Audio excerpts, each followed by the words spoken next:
Good morning mga kabarangay, nandito na naman tayo sa channel ko at ngayon pag-uusapan natin kung paano ba magparehistro or magpa-accredit as a real estate salesperson. So sa mga aspiring sales agent, panoorin nyo tong video na to para may idea tayo kapag tayo naman na magpapa-accredit as a real estate salesperson.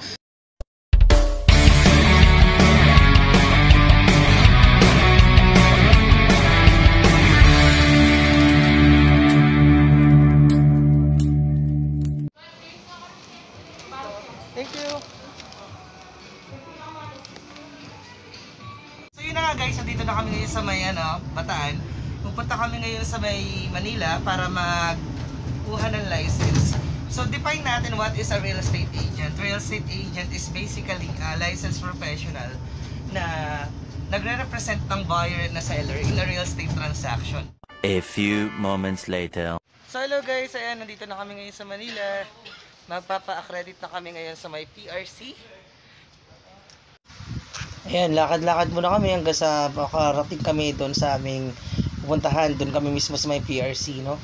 So ngayon, nakikita natin dito ngayon yung mga pulis. Ayan, nakatambay na sila dyan sa PRC. Ito naman yung mga nakapila. Sobrang dami na nakapila ngayon. Though yan, na-apply pa rin naman ng social distancing protocol, no? So ito yung form naman na pipila pa natin para doon sa maitawag na to health checklist natin kung okay ba talaga tayo or hindi. Ayun guys, hanggang ngayon nakapila pa rin ako dito sa entrance. Yan. So, habang naghihintay tayo, i-define muna natin ano nga ba yung tinatawag nating real estate salesperson, di ba? Basically, ang real estate salesperson is a representative or tawag na to, mediator between the buyer and the seller in a real estate transaction. So, yun yung ibig sabihin ng real estate salesperson.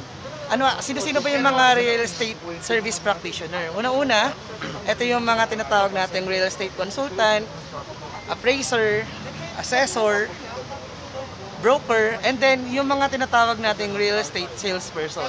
So kaya kami nandito ngayon para magparehistro or magpa-accredit as a real estate salesperson.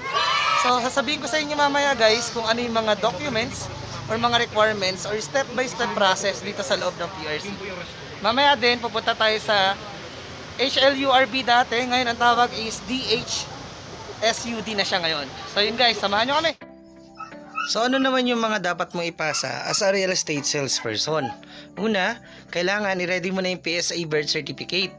Then kung ikaw naman ay married, kailangan meron ka ring marriage certificate na dala. Pangalawa, meron ka rin dapat na certified true copy or notary ng yung TOR, transcript, at saka ng CPD mo. Pangatlo, kailangan magpasa ng NBI. Pang-apat, yung PRC license ng broker mo with the specimen signature.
And then yung valid ID niya ng broker mo.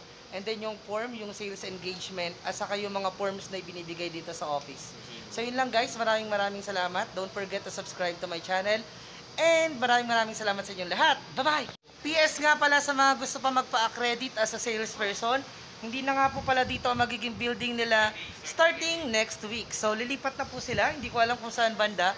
Banda doon sa kabila daw sila pupunta guys. So alam niyo na, mag-inquire muna kayo bago kayo umalis sa inyong lugar.